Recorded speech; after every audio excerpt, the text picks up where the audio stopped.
ओम शांति।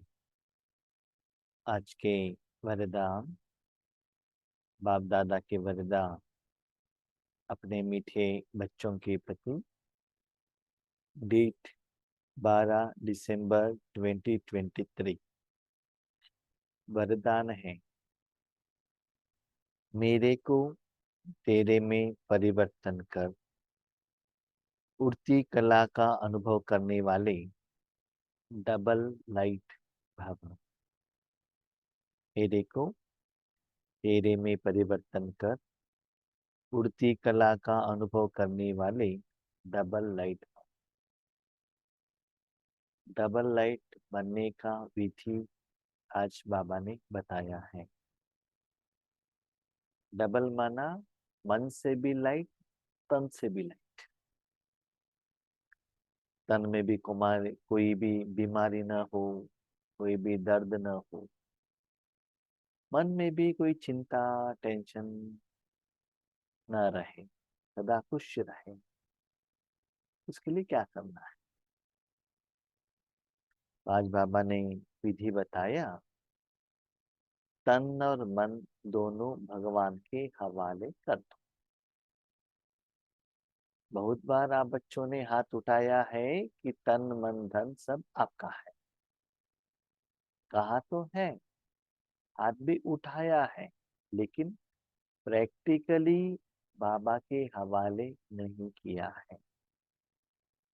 इस दुनिया में जो भी चीज है उसको आप अपना समझेंगे तो उसका भारीपन आपके ऊपर असर पड़ेगा।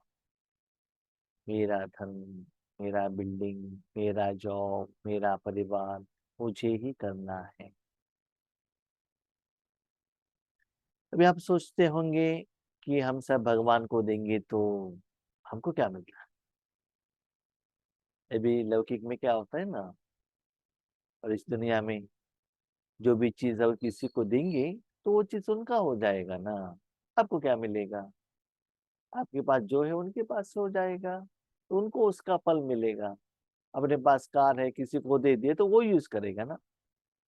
अपने पास गहने किसी को दे दे तो वो लोग यूज करेंगे, आपके पास तो नहीं रहेगा। तो भगवान कहते हैं, बच्चे अपने साधन जो आप मेरा अपना समझते हो, तो भगवान यूज करने से भगवान के लिए उससे कुछ बेनिफिट नहीं है, उससे आपका ही फायदा है। आपके लिए भगवान कर्म करके देता है, आपको हेल्प करके देता है। इस दुनिया में ऐसा व्यक्ति, शक्ति, आपका रिश्तेदार एक भगवान है जो दूसरों के लिए करता है। बाकी सभी लोग है ना, स्व अर्थ अपने लिए करते हैं, है ना। इसीलिए जो कुछ भी आप देते हो वो भगवान के हाथ में देते हो।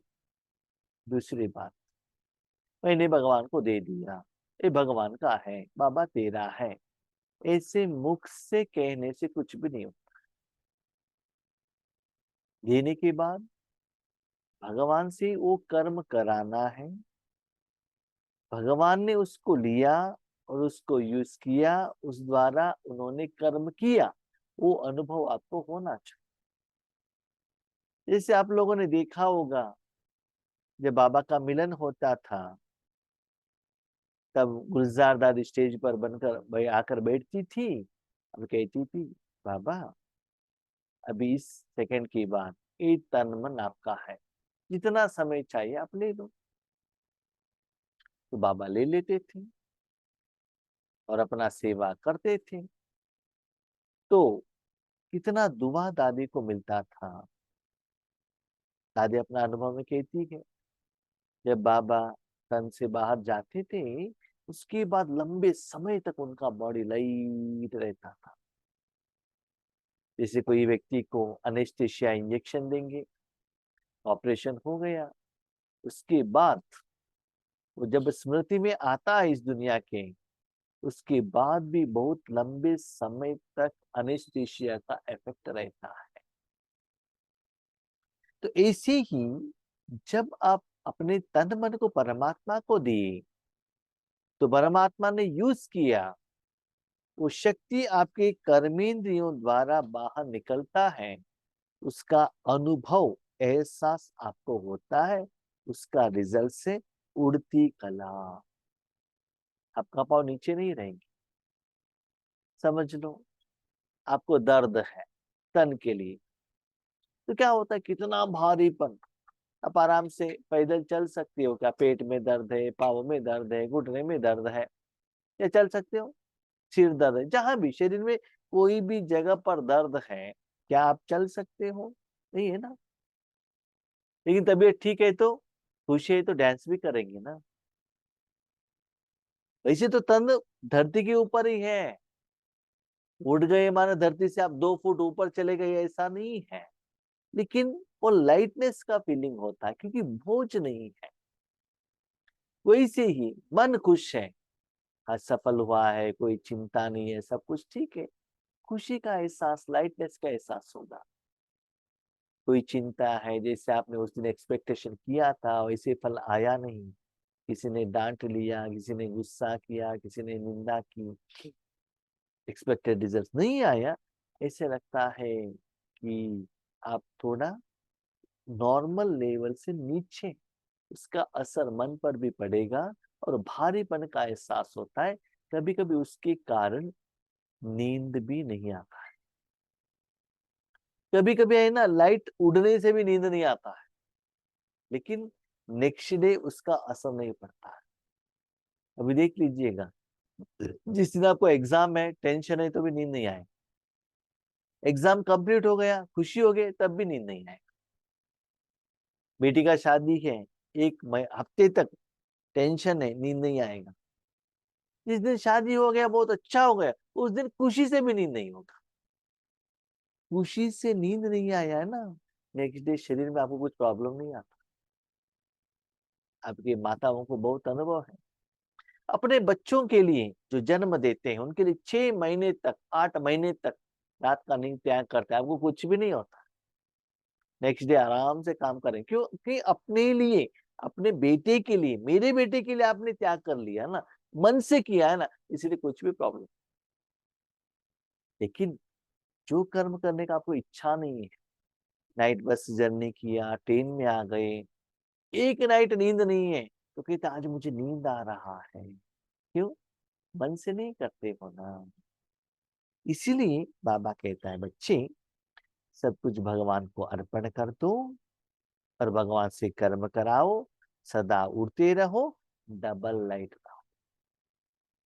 यह विनाशी तन और धन, पुराना मन मेरा नहीं, बाप को दे दिया। ये शरीर है ना, एक दिन विनाश होने वाला है, अब तो लेकर नहीं जाते। धन भी विनाशी है, एक ना एक दिन चला जाएगा। धन माना क्या है?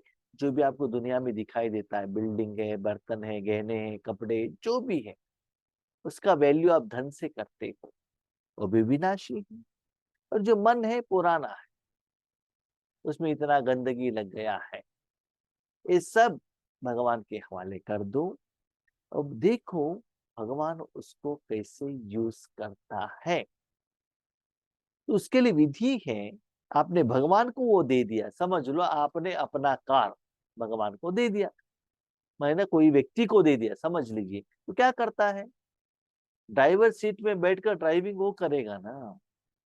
भले आप पीछे सीट में बैठ सकते हो, बाजू सीट में बैठ सकते हो, उनके हवाले कर दे तो जिम्मेदारी उनका है। अभी देखो, अपना टू व्हीलर लेकर जाके आपने ऑटोमोबाइल शॉप में दे दिया, तो आपका साधन उनके हाथ में आ गए रिपेयरिंग करने के लिए। तो उसको किस बोल्ट को निकालना है, किसको टाइट करना है, क्या निकालना है, क्या डालना है, वो डिसाइड करेगा ना। आपका क्या है, जो समस्या लेकर गए थे टू व्हीलर के लिए, वो सॉल्व होना चाहिए बस। ये काम करने के बाद उनको आप धन देना पड़ता है, या भगवान को कुछ देने का जरूरत नहीं है। शरीर रूपी साधन डॉक्टर के पास लेकर जाके दे दिए, वो एक्सरे निकालता है कि इंजेक्शन देता है, ब्लड ले लेते हैं, आपको कुछ लेना देना नहीं है, सिर्फ उनका, आपका बीमारी ठीक होना चाहिए बस। वैसे ही अपने तन मन धन भगवान के हवाले कर दो। इसका मतलब ये नहीं है कि सब कुछ पेपर में लिख कर दे दो, ऐसा नहीं। भगवान को कहो कि बाबा आपके काम पर आप यूज करो। तो भगवान कहाँ आकर उसको यूज करेगा? भ्रकुटी में बैठकर, क्योंकि आप वहां ही बैठकर उसको यूज करते थे ना। कार चलाना है तो ड्राइविंग सीट में ही बैठना पड़ेगा ना, दूसरा सीट पर बैठकर कार चला सकते हैं क्या? तो उस जगह बाबा को दे दो, ये तन बाबा का है। अभी देखो, गुलजार दादी के तन द्वारा बाबा ज्ञान सुना रहे हैं, दृष्टि दे रहे हैं, केक काट रहे हैं, फ्लैग होस्टिंग कर रहे हैं, लोगों को एप्पल दे रहे हैं। कैसे? भ्रकुटी में ही तो बैठेंगे ना। दादी कहाँ बैठी है? बाजू में है। तो वो सीट बाबा को दे दो और दिन में ज्यादा समय भगवान के हवाले कर दो। तब देखो वो कर्म कितना लाइट रहे। पहला संकल्प ही यह किया कि सब कुछ तेरा, इसमें बाप का फायदा नहीं, आपका ही फायदा है। जब भगवान को जान लिया, पहचान लिया, भगवान को जान लिया, इसका मतलब ये नहीं है जिस दिन आप भगवान के घर में आ गए, ईश्वरी विश्वविद्यालय में आ गए, उसी दिन आपने भगवान को पहचान लिया, नहीं। कोई कोई लोग, बहुत कम लोग उस दिन पहचानते हैं। क्यों? क्योंकि अभी तक भगवान के बारे में हमने जो सोचा है वो टोटल डिफरेंट है। अब यहाँ जो भगवान कहते हैं वो टोटली डिफरेंट है। भगवान को हमने समझ लिया था शरीरधारी है, यहाँ तो भगवान निराकार है। उसको मेंटली एक्सेप्ट करना बहुत मुश्किल होता है, क्योंकि यहाँ तक, अब तक भगवान को हमने जो जाना है वो टोटल डिफरेंट रहता है। लेकिन जब आपको वो समझ में आता है, अनुभव आता है, आपका माइंड और आत्मा 100% एक्यूरेटली तो एक्सेप्ट करता है, यस ये निराकार ही भगवान है। स्पेशली जब आपको भगवान के साथ का अनुभव होता है, नॉट थ्रू नॉलेज, ज्ञान से नहीं, भगवान के साथ का अनुभव साक्षात्कार द्वारा भी हो सकता है। कभी कभी भगवान को ही आप टास्क देते हो। क्या टास्क देते हो? भगवान आप सच्चे भगवान हो, निराकार हो, तो ये काम करके दे दो, तब मैं मानूंगी कि आप भगवान हो। यस, भगवान को टेस्ट करते हैं, भगवान करके दे देगा, तब आपको लगता है यस भगवान है, निराकार है। ऐसे अलग अलग आत्माओं का निश्चय भगवान के ऊपर अलग अलग कारण से होता है। उसके बाद आप भगवान को कहते हैं भगवान हम सब कुछ दे रहा। अभी बच्चे सोचते हैं सब कुछ भगवान को दे दिया तो मुझे क्या फायदा है? तो बाबा कहते भगवान वहां आने से आपका विकर्म विनाश होता है, और भगवान वहां बैठकर जो भी कर्म करते हैं ना, उसका फल आपके अकाउंट में जमा होता है, भगवान लेकर नहीं जाता है। आपका फायदा है, क्योंकि मेरा कहने से फंसते हो और तेरा कहने से न्यारा हो जाते। वही शरीर है, वही मन है, लेकिन मेरा नहीं, किसका है? तेरा है। भी देखो, ब्रह्मा बाबा ने सब कुछ भगवान को अर्पण कर दिया, जो भी धन था ओम मंडली करके नाम रखा और उसमें दे दिया, ट्रस्ट बनाया, मम्मा के नाम पर कर दिया। लेकिन उसी धन से वो लोग भोजन खाते थे, उसी धन से कपड़ा लेते थे, उसी धन से वो बिल्डिंग में रहते थे, उसी धन से सारा कर्म करते थे, लेकिन भगवान का है, मेरा नहीं है। वही है डिफरेंस। तो ऐसे ही घर गृहस्थ में रहो, लौकिक में रहो, परिवार में रहो, लेकिन ऐसे समझ लो मेरा कुछ नहीं, सब कुछ भगवान का। लेकिन मुख से कहना अलग है, मन से कहना अलग। जब मन से कहते हो ना, जरूरत पड़ा तो तुरंत धन हो तन हो ईश्वरीय कार्य में विदाउट सोच टक से समर्पित हो जाना चाहिए। यस, ऐसा नहीं सब बाबा का करके अपने नाम पर रखना, अकाउंट में रखना, बैंक बैलेंस ऐसा करते जाना, ऐसा नहीं है। ओके, रखो, नो प्रॉब्लम, अपने लिए भी तो चाहिए, लेकिन जब जरूरत हो ईश्वर यज्ञ में तो देने के लिए रेडी रहना पड़ता है। मेरा कहने से भोज वाले बन जाते, तेरा कहने से डबल लाइट ट्रस्टी बन जाते हैं, है ना।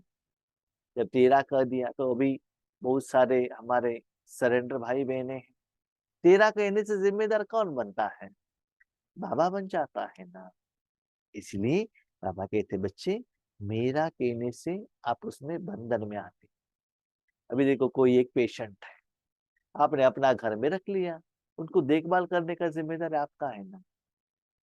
वही पेशेंट को हॉस्पिटलाइजेशन किया और हॉस्पिटल के लोग ने सीरियस कही करके आईसीयू में लगा दिया।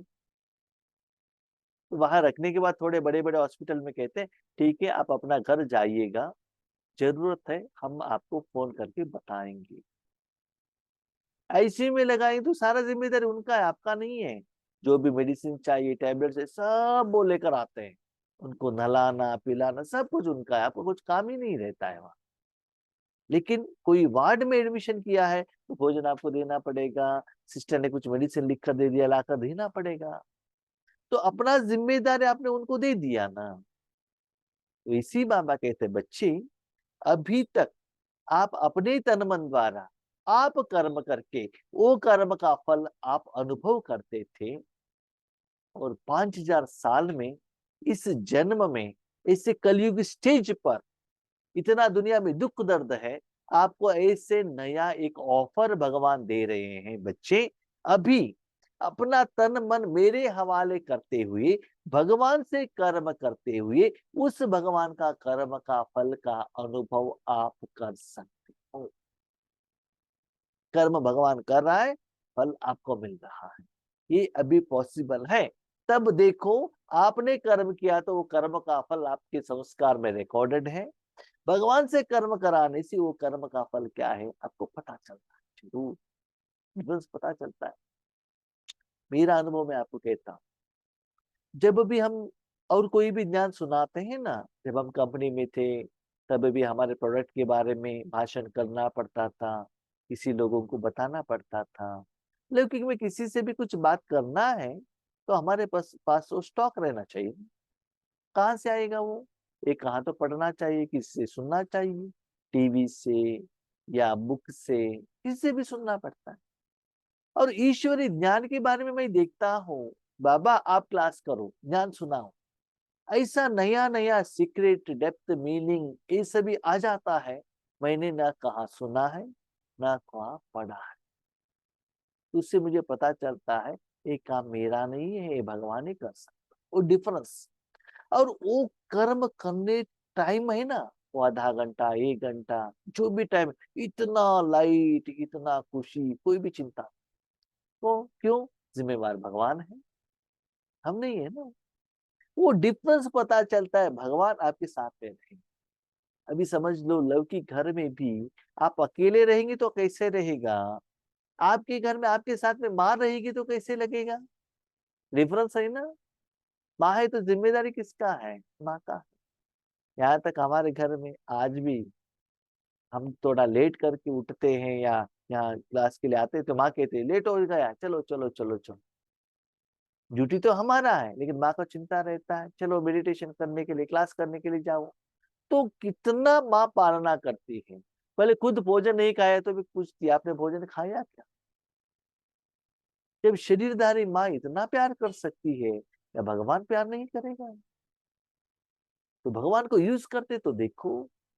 अभी तक भगवान के प्रति हमने गायन किया, वर्णन किया, अभी भगवान को यूज करो, उनसे कर्म कराओ, करने के लिए भगवान रेडी है। लेकिन ईश्वरीय कार्य, जो कार्य भगवान से कराते हो उसमें विकार नहीं रहना चाहिए, स्वार्थ नहीं रहना चाहिए, तब भगवान आपका काम करके दे देगा।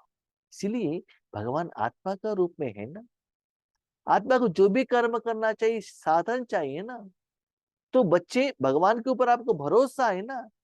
अभी भगवान ही आपके द्वारा कर्म कर रहा है तो आपको योग लगाने का जरूरत है क्या? भगवान को याद करने का जरूरत है क्या? नहीं है ना, क्योंकि खुद भगवान कर रहा है। तब ऑटोमेटिकली वो कर्म सफल होगा और आप डबल लाइफ रहेंगे। जब तक कोई हल्का नहीं बनते तब तक ऊंची स्थिति तक पहुंच नहीं सकते। जब आप लाइट रहते हैं तभी तो आप कुछ साधना कर सकते हैं। भारीपन है, आप नहीं कर सकते। अभी देखो, कोई बहुत लंबे समय से बीमार है और रेगुलरली ऑफिस में नहीं जा सकते, कुछ साधना नहीं कर सकते, क्योंकि बीच बीच में वो दर्द है ना, वो पीछे उसको खींच लेता है। इसीलिए बाबा कहता है हल्का रहना है तभी तो आप कुछ काम कर सकते हो। हल्का रहने वाले ही उड़ती कला द्वारा आनंद की अनुभूति करते हैं। हाँ, एक बात याद रखिएगा, या हल्का बनना इसका मतलब ये नहीं है कि पेन किलर ले लो, नहीं तो दारू ले लो, नहीं। राजयोग द्वारा, मन द्वारा, परमात्मा द्वारा, खुशी का टॉनिक द्वारा निराकार रूप में, सूक्ष्म रूप में हल्का रहना, है ना। सूक्ष्म शक्ति, भगवान की शक्ति लेकर हल्का रहना।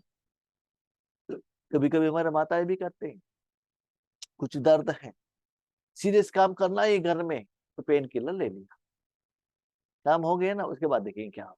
तो ये ऐसा नहीं, स्थूल कोई साधन द्वारा हल्का बनने का बात नहीं है, लेकिन भगवान की शक्तियों द्वारा हल्का बनने का है। इससे आनंद की अनुभूति भी होती है। इसलिए हमारे बहनों का अनुभव है, क्या कहते हैं बहनें, बाबा हम अपने घर में है ना 5 लोगों को भोजन बनाएंगे तो कितना भारीपन होता है, और सेवा केंद्र पर जाते हैं 50 लोग 100 लोगों के लिए बनाएंगे तो भी कुछ भी नहीं होता, लाइट होता है। क्यों? बाबा बाबा बाबा बाबा आता है ना मन में। इसलिए तेरा बाबा का घर है, बाबा का सेवा है, बाबा का बर्तन है, ब्रह्मा भोजन है, तो सोच चेंज हो जाता है ना। हल्का रहने में ही मजा है। भारीपन में रहना मजा है कि हल्का रहना मजा है? मन से हल्का बनो, तब हर कर्म में खुशी मिल जाएगा। ऐसे सुना डबल लाइट स्लोगन। शक्तिशाली आत्मा वह है जिस पर कोई भी व्यक्ति व प्रकृति अपना प्रभाव न डाल सके।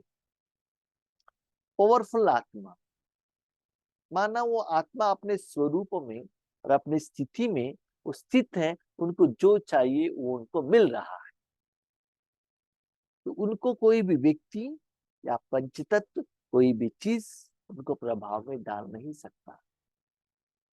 अभी देखिए फॉर एग्जाम्पल, हम स्पिरिचुअलिटी में अगर आगे बढ़ रहे हैं तो मेरा एग्जाम्पल मैं आपको कहता हूँ, और कोई भी स्पिरिचुअल ऑर्गेनाइजेशन हमारे पास आएंगे या भगवान के बारे में और कोई भी कुछ कहेंगे, हमको अभी भी डिस्टर्ब नहीं होता। क्यों? हमको मालूम है ना, अनुभव है क्या सच्चाई है, और उस सुख में स्थित होते हैं। और मेरा अनुभव ये है, जहां भी हम सेवा के लिए जाते हैं ना, सिर्फ ईश्वरीय सेवा, और घूमने के लिए टेम्पल देखने के लिए गए, गार्डन देखने के लिए गए, यहाँ गए वहां गए, भोजन खाने के लिए गए, नो। क्यों? जहां भी जाते ना वो ईश्वरीय सेवा आत्मा को करने के बाद उनका जो दिल का दुआ मिलता है, वो जो सुख है ना, वो और कहा भी नहीं मिलता। ये जो इंद्रियों का सुख है ना, वो देखना, ये देखना, इसका मतलब अभी तक आप वो परमात्मा का सुख का अनुभव अभी तक आप नहीं पा रहे। एक बात सुन लीजिएगा, मेरा अनुभव है।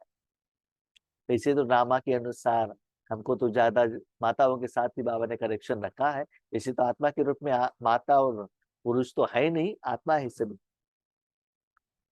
लेकिन जहां भी जाते हैं सेवा करने के लिए, वहां कोई कोई अच्छा माताएं रहते हैं, बहुत समय से तंग रहते हैं, टेंशन में, बहुत समस्या में रहते हैं। लेकिन उनको राज्यों का यथार्थ विधि देने से उसके बाद उनको अनुभव होगा, कभी कभी बाबा साक्षात्कार कराता है, तो आंखों में वो ऐसे आंसू बहाते हैं और दिल से कहते थैंक यू। मुख से नहीं कहते हैं, व्हाट्सएप द्वारा नहीं कहते हैं, लेकिन दिल से वो भावना आती है ना, उससे मन इतना भर जाता है, इतना खुशी होती है, पता चलता है कि वो जो निराकार एनर्जी बाहर जाके आगे का आत्मा ये कितना खुश हो गई। समझ लो एक डोसा का तवा है, अग्नि के कारण इतना गर्म हुआ है, उसको पानी डालने से कितना ठंडा हो। वैसे उन आत्माओं को सच्चा सुख का अनुभव कराएंगे तो आत्मा कितना दिल का दुआ देंगे। वो जो रिटर्न आशीर्वाद का भोजन है ना, स्थूल भोजन कोई भी हिसाब किताब का है नहीं, कितना करोड़ का भी हो। क्योंकि देखो, कर्म करने वाला आत्मा है, कर्म करने का फल भी आत्मा को ही मिलता है। वो जो दुआ है ना, that is permanent fix deposit. यथार्थ भगवान के साथ उनको जोड़ो, उसके बाद हर बार वो भगवान को याद करेंगे तो आपको भी याद करेंगे। तो इस आत्मा द्वारा, इस भाई द्वारा, इस बहन द्वारा मुझे यथार्थ विधि मिला, दैट इज फिक्स डिपॉजिट। तो ऐसे मान सेवा का फल देते चलो, तो वो आत्मा इतना शक्तिशाली होते हैं, बाकी कोई व्यक्ति वस्तु उनको विचलित, चंचल, माना उस स्टेज से, उस कर्म से, कर्म के फल से उनको कोई भी नहीं हटा सकता है। हाँ, ऐसे भी होता है, एक बात याद रखिएगा, मेरा अनुभव। जहां भी हम जाते हैं, कभी कभी ब्रह्म कुमार के बारे में कोई कोई ऑपोजिट भी कहते हैं, निंदा भी करते हैं, वो ऐसे करते हैं, हम कहते श्री राधा, यस यस, उनके साथ में चर्चा नहीं करता, वाद विवाद नहीं करता, नो। ओ हो हाँ, यस, नो, उन्होंने कुछ क्लैरिफिकेशन पूछा, हम बताएंगे, नहीं तो नहीं। लेकिन अंदर से मुझे मालूम है ना सत्यता क्या है। इसलिए कोई कुछ भी कहे, भले पॉजिटिव माइंड गायन भी करे, निंदा भी करे, उसका असर आपके ऊपर नहीं पड़ना चाहिए। मैं कौन, भगवान कौन है, ये हमको पक्का मालूम रहना चाहिए। उसको कहते हैं शक्तिशाली आत्मा। ठीक है?